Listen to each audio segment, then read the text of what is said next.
I want your calls on this. Should we send channel migrants to Kosovo? 0207 862 2222. That's the number. Give us your thoughts.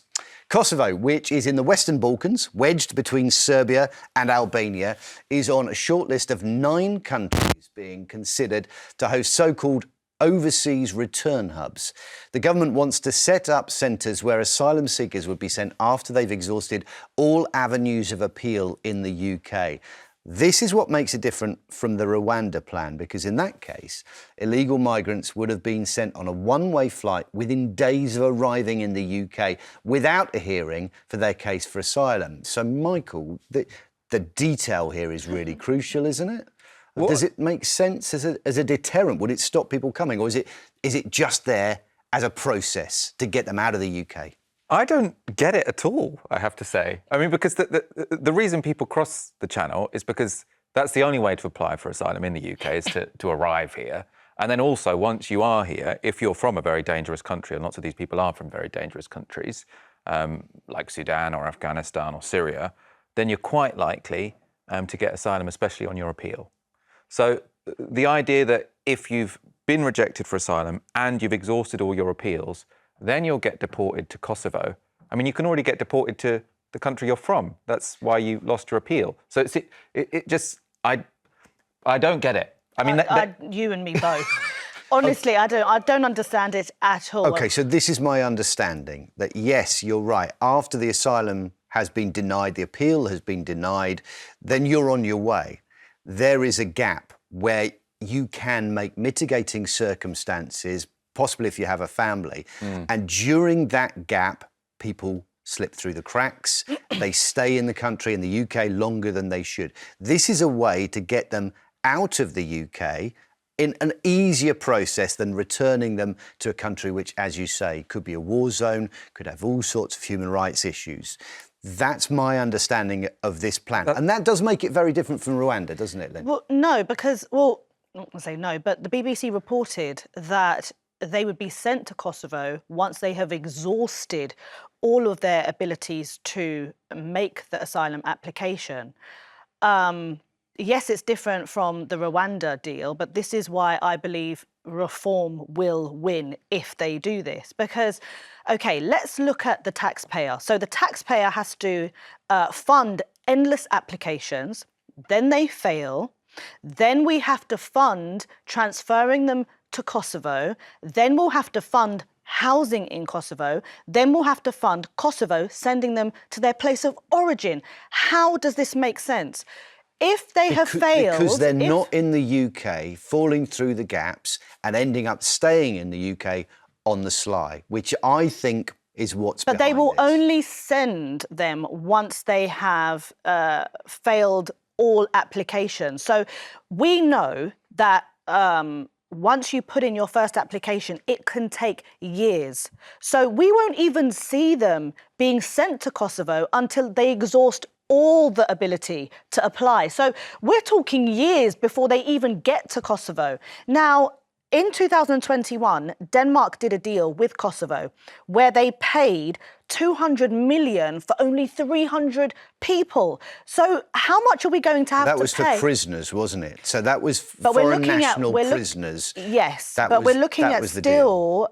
the taxpayer is going to have to pay millions. So why should we have to pay millions to Kosovo once we're paying millions to keep them exhausting their applications to begin with? If we are comparing with Rwanda, geographically, surely this makes a lot more sense. Have a look at this. Here we are. This is Europe. You can see the line. There's Bosnia, there's Serbia, there's Kosovo there in the middle.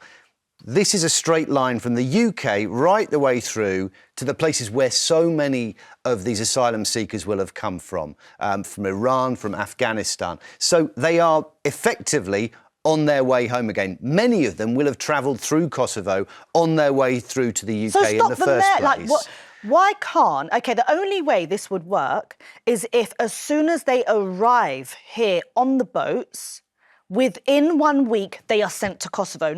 They don't get to stay here to make application after application. The asylum process has to take place. And can that process take place really effectively Yes. if they're in Kosovo Yeah, why while not? it's happening? Because it's about the paperwork. Once they come here, they make the application, the first application.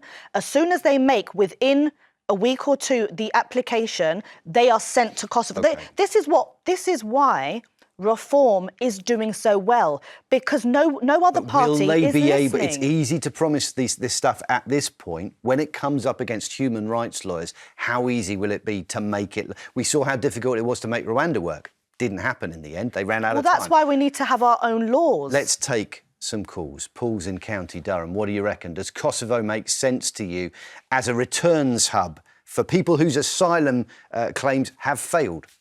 What do you think, Paul? All right, Matt. Well, my angle is the fact that Macron and Starmer should get together, right, and they should organise a situation where they take about 100 a fortnight from we send them back over to France. Under the fortnight, right? We're not going to send them all back, but we just want to send under the fortnight back, right, through the Channel Tunnel and back to France for them to process and do whatever. And that would be the deterrent for people who spend a fortune to say, "Oh, I'm going to the UK." Okay. That would be the deterrent to stop them coming over or think twice. It's really interesting, Paul, but I'm thinking if that deal was available or possible, it would have been done by now. And obviously, Keir Starmer's shopping around in Central Europe and Eastern Europe to try and find. He's been to Albania. They said no thanks. Kosovo looks like it might be on. That might work. Does it make sense to you? Well, it does make sense in one respect, but it'll be a lot cheaper. It'll be a lot cheaper for us to. I mean, we pay in France a fortune anyway to stop them getting in the water.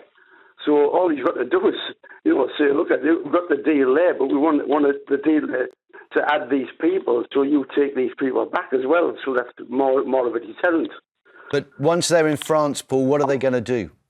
They're going to try and get back to the UK again, aren't they? Because obviously it's such an attractive destination. Don't forget they've got to pay for it. OK, Paul, thanks for your call. Don't go anywhere. We want to hear from all of you after the break. Should we send channel migrants to Kosovo? We're going to go back, though, to this question. Should we send channel migrants to Kosovo? Khan is in the West Midlands. What do you reckon, Khan? Can you work out? Our panel's struggling with the concept, I'll be honest with you. Does it make sense to you at all? No, it doesn't. No. OK. Full stop. Full stop. Okay. Yeah, that's great. Yes. We bomb their countries, okay? We rape their land and strip them of assets and resources, and then we bury them in billions of pounds worth of debt. Why are they supposed to go to Kosovo? They want a better life. They send their children. Happy days. I am welcome to pay more tax if it means they have a better life and an easier life, and those in their home countries have an easier life. Okay. It means less tax on the weapons sent out to third countries that are bombing the hell out of poor people. OK, That's these are the reasons why many of them apply for asylum in the first place, Khan. We have to have a process that when that fails and their appeal has been heard, somehow we repatriate them or we get them on the road. We get them out of the UK in the first place. Why does this plan, why does Kosovo not work for you if those appeals have been heard? Because we can't just open the doors endlessly for everybody. We can't open the doors endlessly. No, I accept that. But at the end of the day, there's a process. Okay, sending them off to Kosovo, it's like the plan for Somalia. That's when the process has failed, Khan. When they've been through the appeal process, last resorts, nothing's worked. We have to get them out of the UK. No, full stop. No, I don't care how much it costs, what it costs. Okay, these kids, these adults, whoever they are, they're welcome to it. Okay, a piece of the pie. They've been stripped of everything. The pie is getting smaller. I work in housing and we are struggling. The wait time for housing in the UK is currently over 10 years to wait for a property. And you may have the resources or the finances to be able to say you can endlessly pay taxes to invite everybody in. But not everyone does. Rents are increasing, housing is diminishing, and our infrastructure cannot handle the amount of people So coming why in not this take them out of an country. expensive hotel and put them in Kosovo? Because that's what this would do when the appeal fails. Exactly what you're talking about. Take them off the I housing think they should list. go to Kosovo at the start of the application process, not the end, because it's going to cost us too much. Or why do we send them to Kosovo to begin with? If they have exhausted every single opportunity with their application process, why can't they be sent back to the original country that they have come from? OK, listen, we're going to have to move on. Thank you, Khan. Thank you for all your calls on that subject, but we are going to move on.